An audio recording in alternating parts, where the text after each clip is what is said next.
कि देश को आजाद कराने के लिए, अंग्रेजों को इस देश से भगाने के लिए महात्मा गांधी जी को, कस्तूरबा गांधी को छोड़ने की जरूरत नहीं पड़ी।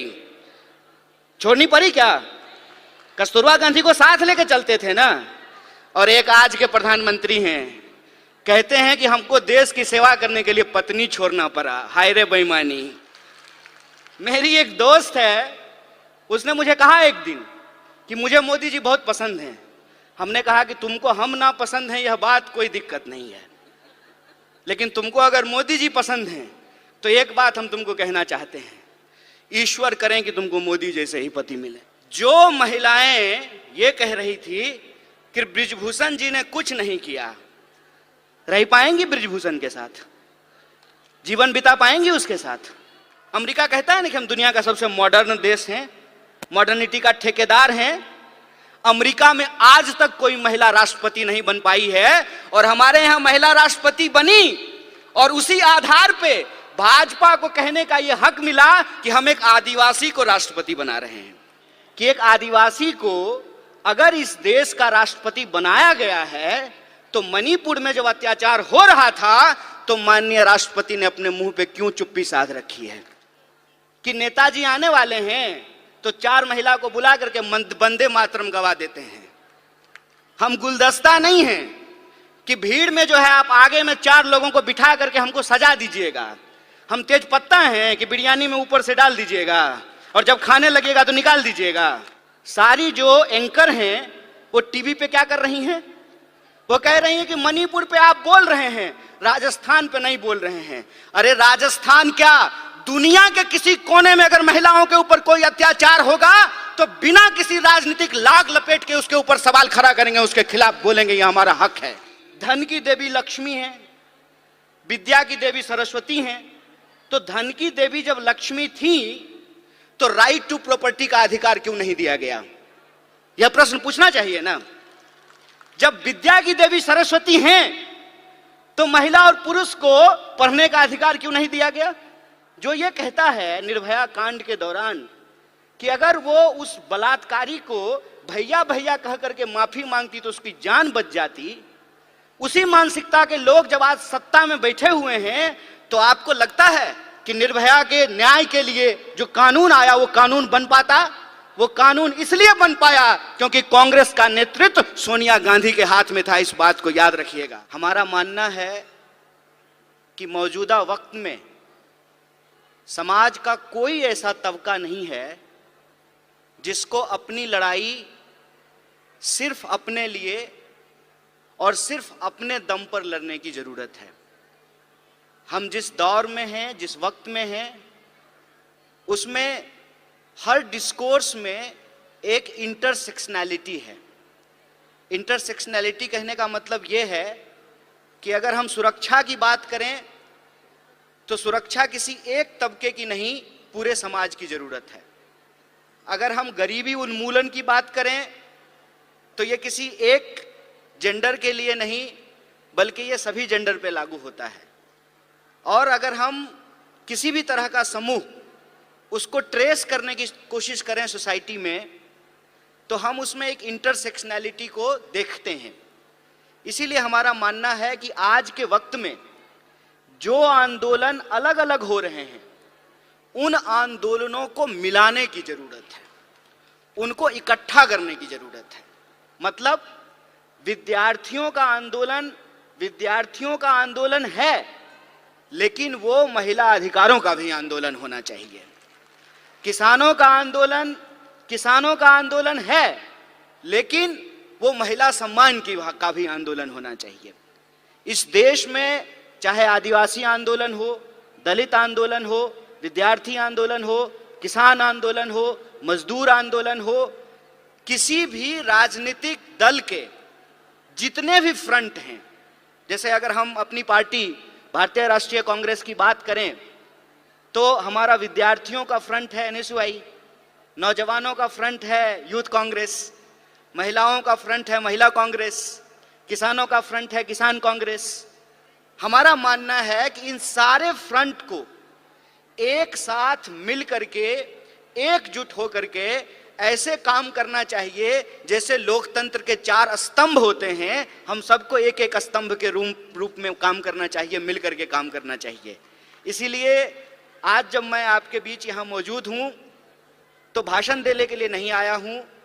हम आपकी हर कार्रवाई में कंधे से कंधे मिला करके दोनों फ्रंटल जो है मिल करके काम करें, और जो देश के सामने चुनौतियां हैं जिसके बारे में हमारे राष्ट्रीय अध्यक्ष ने भी बताया, महिला कांग्रेस की राष्ट्रीय अध्यक्ष नेताजी ने भी बताया, हमारे ट्रेनिंग प्रोग्राम के सचिन जी ने भी बताया, जो भी स्पीकर आ रहे हैं जो हमको मौजूदा समय में चुनौतियों के बारे में बता रहे हैं, इन चुनौतियों में हमको मिलकर के काम करने की जरूरत है। और हम अपनी पार्टी के भीतर, संगठन के भीतर एक ऐसा माहौल पैदा करें कि समाज के हर तबके के लोग बड़ी सहजता से हमसे जुड़ सकें, हमारे बीच आ सकें। क्योंकि अगर हम विद्यार्थी आंदोलन की बात करें तो जो महिलाएं हैं, जो लड़कियां हैं, वो आधी आबादी है। और अगर हम अपनी मीटिंगों में, अपने संगठन की संरचना में, अपने प्रोग्रामों में अगर उनको प्रॉपर जगह नहीं देंगे, उनके लिए कंफर्टेबल माहौल नहीं पैदा करेंगे, ऐसा पॉलिटिकल कल्चर नहीं बनाएंगे कि वो सहम जाएं, वो आगे ना आए, इसका मतलब विद्यार्थी होने के नाते, विद्यार्थियों का संगठन चलाने के नाते हम समाज की जो आधी आबादी है उसको इग्नोर कर रहे हैं। इसीलिए मैं जब आपसे बात कर रहा हूं तो आपसे ये आग्रह कर रहा हूं कि आपके यहाँ जो विद्यार्थी हैं, जो आपके संगठन से जुड़े हुए हैं, आप उनको हमसे जोड़िए और हम उनके साथ काम करके इस देश में नए तरीके का स्टूडेंट मूवमेंट खड़ा करने का काम करेंगे, विद्यार्थियों के एक तबके को आगे बढ़ाने का काम करेंगे। जैसा कि आप सब लोग जानते हैं कि अभी हमारी पार्टी का एक कार्यक्रम आया है कि कैसे नौजवान यूथ जो विमेन लीडर है उसको नर्चर किया जाए। उसके लिए इंदिरा फेलोशिप की शुरुआत की गई है। हमको लगता है कि अलग अलग तरह का जो हमारा फ्रंट है, उस फ्रंट को आपस में मिल करके एकजुट होकर के काम करना चाहिए और इस एकता को हम आगे बढ़ा सकें, उस कंफर्टेबल माहौल को हम लोग तैयार कर सकें जहां महिलाएं राजनीतिक कार्यक्रमों में आने से घबराएं नहीं, उनको डर ना लगे, ऐसा पॉलिटिकल कल्चर हमको एस्टेब्लिश करना चाहिए। क्योंकि सवाल आज हमारे सामने एक बहुत ही गंभीर है। गंभीर सवाल यह है कि आपको कुछ चीजों को बड़ी बारीकी से देखने और समझने की जरूरत है। ऐसा नहीं है कि हमारे देश में महिला प्रधानमंत्री नहीं हुई, हमारे देश में महिला राष्ट्रपति नहीं हुई, हमारे देश में लोकसभा की स्पीकर नहीं हुई, गवर्नर नहीं हुई, मेयर नहीं हुई, चीफ मिनिस्टर नहीं हुई, ऐसा नहीं है। तो एक तरफ महिलाओं को प्रतिनिधित्व भी मिला, लेकिन दूसरी तरफ आज की अगर हम बात करें तो महिला अपराधों की संख्या में भी बढ़ोतरी हुई है। इस अंतर विरोध को हमको समझना पड़ेगा। ऐसा कैसे हो रहा है? ऐसा अगर इस देश के इतिहास को हम बारीकी से देखेंगे तो हमको समझ में आएगा। जैसा कि हमारे राष्ट्रीय अध्यक्ष ने कहा कि जो अपने आप को विकसित देश कहते हैं, उन विकसित देशों में भी महिलाओं और पुरुषों को बराबरी के वोट के अधिकार नहीं मिले थे। अमेरिका में 1 पर्सन 1 वोट के लिए एक बहुत बड़ा आंदोलन किया गया था, लेकिन ये हमारे पुरखों की देन है, जो हमारे फाउंडिंग मदर्स एंड फादर्स हैं, उन्होंने इस तरीके का संविधान बनाया कि आजादी के साथ ही हमको वोट का अधिकार मिल गया। आप लोगों को यह बात जाननी चाहिए कि हम नाम तो लेते हैं डॉक्टर बाबा साहब भीमराव अंबेडकर का, उनका योगदान है इस देश के संविधान को बनाने में, लेकिन अगर आप संविधान सभा को देखेंगे तो 15 महिलाएं भी उस संविधान सभा की सदस्य थी, जिन्होंने अपने विचार रखने, अपने सलाह दिए, जिससे यह संविधान बनकर के तैयार हुआ। वो 15 महिलाएं थी और वो अलग अलग समुदाय से थी, अलग अलग जो है क्षेत्र से थी, अलग अलग पृष्ठभूमि से थी। उन्होंने अपना योगदान दिया है। इस देश के इतिहास को अगर हम देखें तो आप महात्मा गांधी के योगदान को भुला नहीं सकते हैं। सबसे ज्यादा जो एंटी कॉलोनियल मूवमेंट पूरी दुनिया में हुआ, महिलाओं को आंदोलन से जोड़ने का काम अगर किसी व्यक्ति ने किया तो उस व्यक्ति का नाम महात्मा गांधी है। और आप देखिए कि देश को आजाद कराने के लिए, अंग्रेजों को इस देश से भगाने के लिए महात्मा गांधी जी को कस्तूरबा गांधी को छोड़ने की जरूरत नहीं पड़ी। छोड़नी पड़ी क्या? कस्तूरबा गांधी को साथ लेके चलते थे ना। और एक आज के प्रधानमंत्री हैं, कहते हैं कि हमको देश की सेवा करने के लिए पत्नी छोड़ना पड़ा। हाय रे बेईमानी। मेरी एक दोस्त है, उसने मुझे कहा एक दिन कि मुझे मोदी जी बहुत पसंद हैं। हमने कहा कि तुमको हम ना पसंद हैं यह बात कोई दिक्कत नहीं है, लेकिन तुमको अगर मोदी जी पसंद हैं तो एक बात हम तुमको कहना चाहते हैं, ईश्वर करें कि तुमको मोदी जैसे ही पति मिले। दूर से बात बहुत अच्छा लगता है, अपने पे जब अगर बात आ जाए तो उसका असर समझ में आने लगता है। आप मुझे बताइए, जो महिलाएं ये कह रही थी कि बृजभूषण जी ने कुछ नहीं किया, रह पाएंगी बृजभूषण के साथ? जीवन बिता पाएंगी उसके साथ? हमारे समाज में जो आज हो रहा है उसको हमको बहुत गंभीरता से समझने की जरूरत है। जो अधिकार हमको एक एक करके बिना लड़े मिल गए, इस देश में समान वोट के अधिकार के लिए कोई महिला आंदोलन नहीं हुआ। जब संविधान लिखा जा रहा था तो वोट का अधिकार दे दिया गया।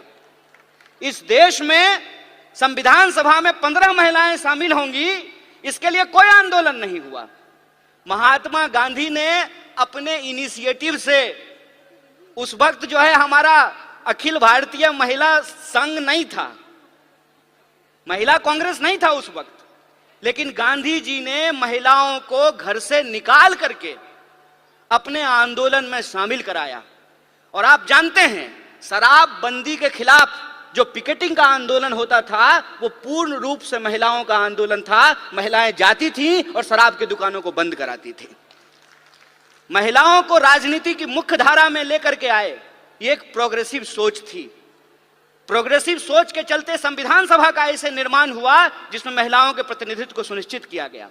और यह प्रोग्रेसिव डेमोक्रेसी थी कि अमेरिका में आज तक, अमेरिका कहता है ना कि हम दुनिया का सबसे मॉडर्न देश हैं, मॉडर्निटी का ठेकेदार हैं, अमेरिका में आज तक कोई महिला राष्ट्रपति नहीं बन पाई है। और हमारे यहां महिला राष्ट्रपति बनी और उसी आधार पे भाजपा को कहने का यह हक मिला कि हम एक आदिवासी को राष्ट्रपति बना रहे हैं।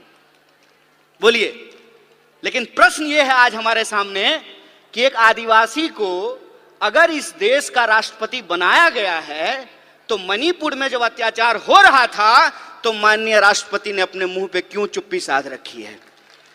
यह राजनीतिक चुनौती है।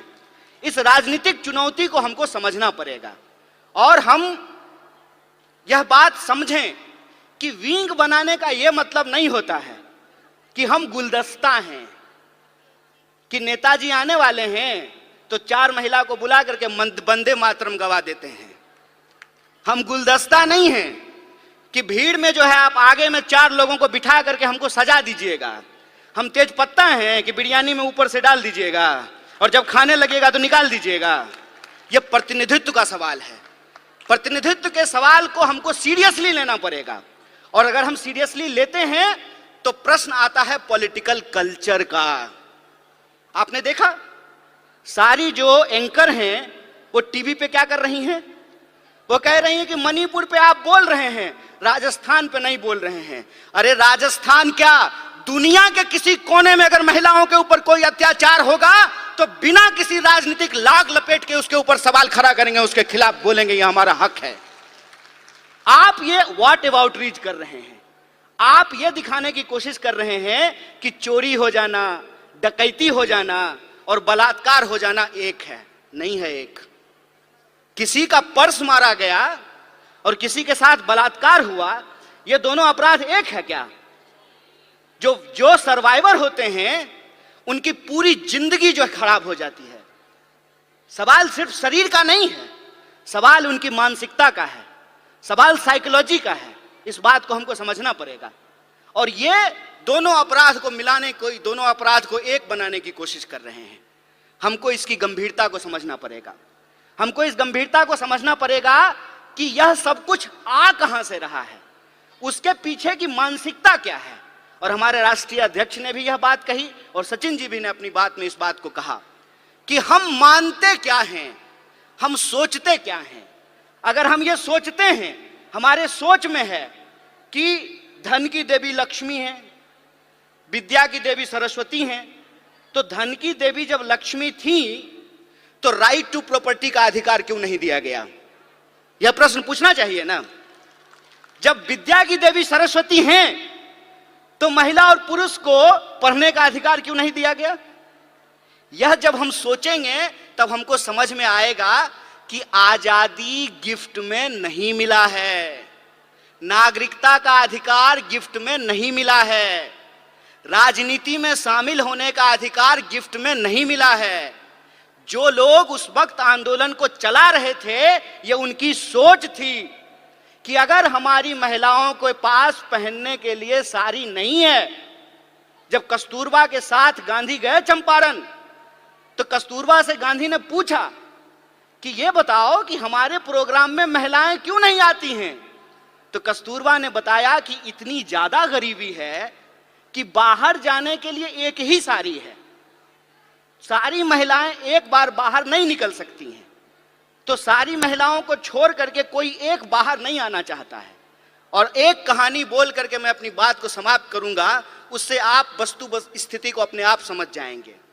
एक बार मेरे घर में शादी थी, सारे मर्द को बारात जाना था। ये आज शुरू हुआ है कि अब जो है बेटे की शादी में मां भी बाराती बनती है और बहन भी बाराती बनती है।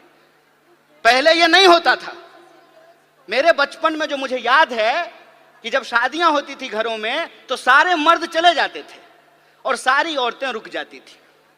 मेरी तबीयत खराब थी और मैं उस दिन जो है बारात में नहीं जा पाया। बुखार था बहुत तेज और घर में मैं सो रहा था।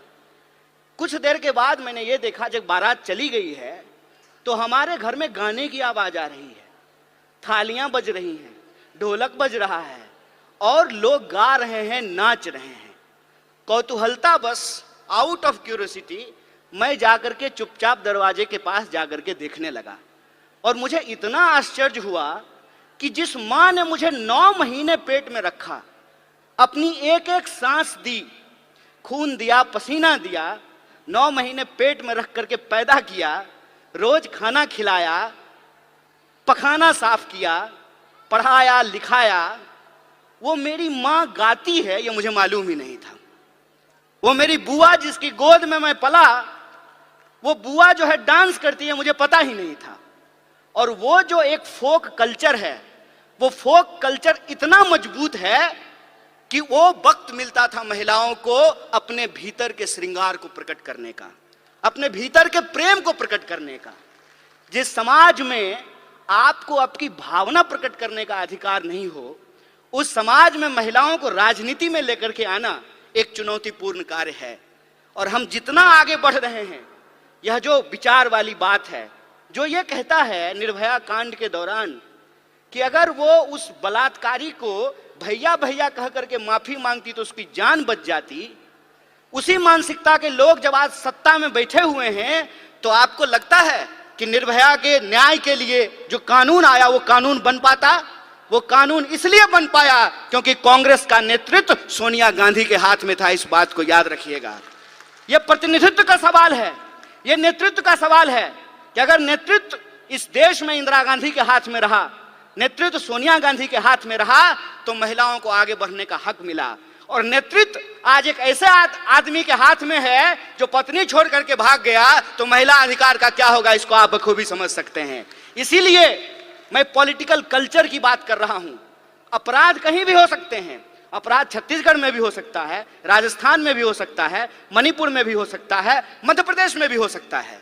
लेकिन अपराध के बाद पुलिस की कार्रवाई कैसे हो रही है, सरकार उस पर क्या बोल रही है, जिस पार्टी की सरकार है उसके स्पोक्स पर्सन क्या बोल रहे हैं, इस बात पे हमको ध्यान देना पड़ेगा। और कांग्रेस और बीजेपी के बीच में दल का फर्क नहीं है, विचार का फर्क है। इस बात को हमको समझना पड़ेगा।